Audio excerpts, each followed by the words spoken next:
రెండోది సతీష్ గారు పథకాల గురించి మాట్లాడుతూ ఉన్నారు. ఓకే, ప్రతి ఒక్క పథకాన్ని వాళ్ళలాగా మోసపూరిత హామీ లేదేమో. భారతీరెడ్డి గారి ఇంటికి వెళ్ళి అమ్మా మీ ఇంట్లో ఎంతమంది బిడ్డలు ఉన్నారమ్మా? ఇద్దరా? 2 15 30,000 అమ్మా. స్వయంగా ముఖ్యమంత్రి గారు సతీమణి ఇవాళ నిమ్మల రామానాయుడు గారి గురించి మాట్లాడుతా ఉన్నారు. ముఖ్యమంత్రి గారి సతీమణి 2019 ఎన్నికలకు ముందు ఇంటింటికి వెళ్ళి ఏం చెప్పారు సార్? ఎంతమంది పిల్లలమ్మా? ఇద్దరా? ముగ్గురా? ముగ్గురైతే 45,000 అమ్మా.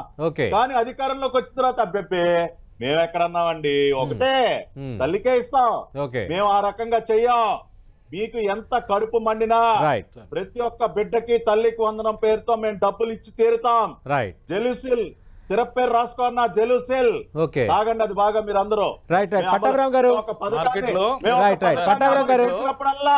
మీకు కడుపు మంటతో ఇబ్బంది పడతారు, జెలుసిల్ తాగండి. రవిచంద్ర రెడ్డి గారు జెలుసిల్ తాగాలి, ప్రతి వైసీపీ నేత ఒక జెలుసిల్ బాటిల్ తీసుకోవాలి. 5 సంవత్సరాల పాటు మార్కెట్ లో జెలుసిల్ గానీ డైజిన్ గానీ అంటాసిడ్ ఏవి కూడా దొరకకుండా వాళ్ళు వాడారు. కంపెనీలకు మాత్రం మీరు మంచి 5 సంవత్సరాల పాటు అదే జెలుసిల్ అంటాసిడ్లు ఏవి కూడా దొరకకుండా సామాన్యుడికి దొరకకుండా వాడిన ఘనత తెలుగుదేశం పార్టీ నాయకులది.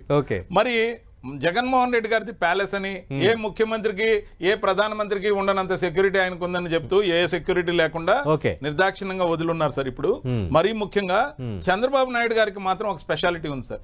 ఈ దేశంలో ఏ ముఖ్యమంత్రికి లేని విధంగా, ఏ ప్రధానమంత్రికి కూడా లేని విధంగా నదీ గర్భంలో నివాసం, అక్రమ కట్టడంలో నివాసం, ఆరాంగా కృష్ణా నదిలో కాళ్లు ముంచి ఉదయం నిద్ర లేసిన తర్వాత అక్కడే ఓ హెలిప్యాడ్, ఎన్జిటి రూల్స్ కి వ్యతిరేకమైన కోర్టులకు పోయి స్టే తెచ్చుకునైనా అక్రమంగా కట్టిన కట్టడం ఏం లేదు సార్. వాళ్ళకి డబ్బులు లేవా?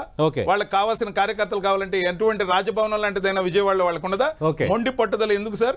వాళ్ళు అక్రమమైన కట్టడంలో సక్రమంగా నివాసం ఉంటూ వేరే వాళ్ళకి గొంగట్లో తిరుగుతూ తింటూ ఎంట్రుకలు